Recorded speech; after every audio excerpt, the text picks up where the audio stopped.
Hey guys, LevelCap here. Today I'm excited to show you the first time that I can remember seeing an FAL in a Battlefield game. Why it's first appearing in Battlefield Hardline out of all games is a mystery to me, but the fact that it's finally in a Battlefield game is really cool. Now the FN FAL is an extremely popular gun in many armies around the world. In fact, this gun was adopted by so many NATO countries that it gained the name the right arm of the free world. And in Battlefield Hardline, this is a battle rifle, which means you're going to get it for the Enforcer class. It's going to sit right up there with the Scar H and the SA-58. In fact, FN designed the Scar H to replace the FAL, which is kind of cool. You get both guns in Battlefield Hardline. Both guns are perfectly viable. In fact, the FAL was a powerhouse at the event we were playing at. Most people were using the new guns, and I have to say the FAL was showing up in the kill feed all over the place. This thing was just decimating people. Now, is it better than the other battle rifles available? It's hard for me to say, especially without having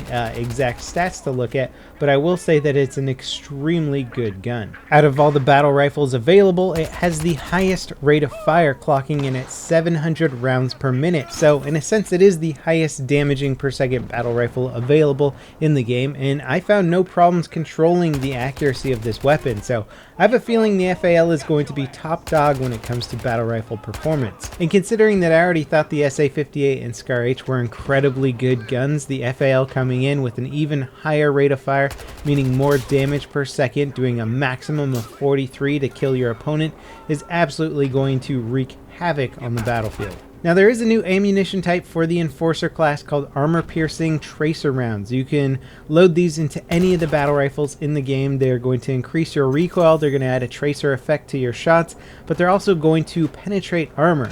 It's not necessarily going to increase the damage of your shot, so you shouldn't be able to take this beyond a 3-shot kill, but it should negate the effects of body armor in this game, and you can now also do damage to heavily armed vehicles if you have armor-piercing rounds equipped. However, when I was using them, it increased the recoil on my gun so significantly that I found it very hard to be precise. So it's an interesting trade-off. We'll have to see how it plays out and how well it can be controlled. As for customizing this weapon, I used the stock that it comes with, slapped a Cobra sight on there, and I was pretty much at home. The recoil wasn't too bad. It's not necessarily going to be the most accurate gun in the world when firing full auto, but tap firing at range is not only going to give you accurate shots, but you're going to be able to drop people so freaking fast with this gun.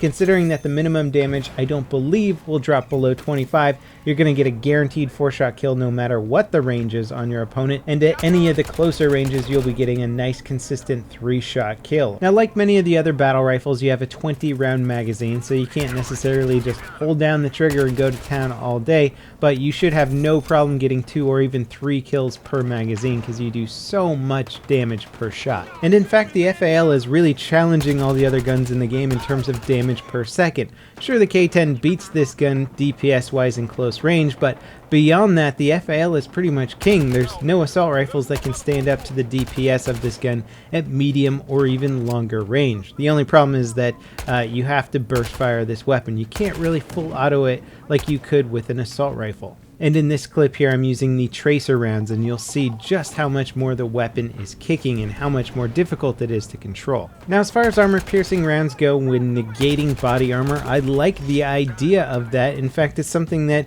Insurgency has built into the core model of its whole game, where one team gets armor-piercing rounds and the other team gets body armor. And if you equip one of them, you can negate the other team's benefit, which is pretty cool. I like that, but it's a universal thing that applies across all classes in Insurgency, whereas this only applies to Enforcer versus Mechanic, which is sort of weird in that sense.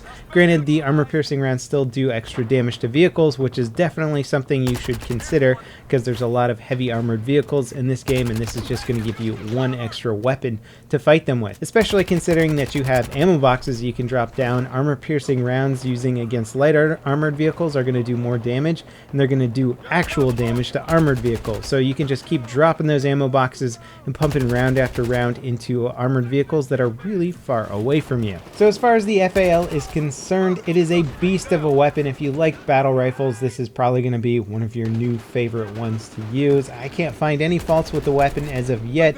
I wouldn't be surprised if they nerfed it a little bit, but we'll have to see how it actually compares. I wasn't able to do some stress testing between this gun and some of the other battle rifles out there. So I'm sure it will have its faults. It'll be interesting to see. Maybe the other battle rifles will inch it out in their ranged accuracy versus the FAL. But again, that remains to be seen with further testing. Anyway, that wraps it up for my preview review of the FN FAL in Battlefield Hardline. Stay tuned to my other weapon reviews coming out soon. And as always, guys, I'll see you next time. This is LevelCap, signing off.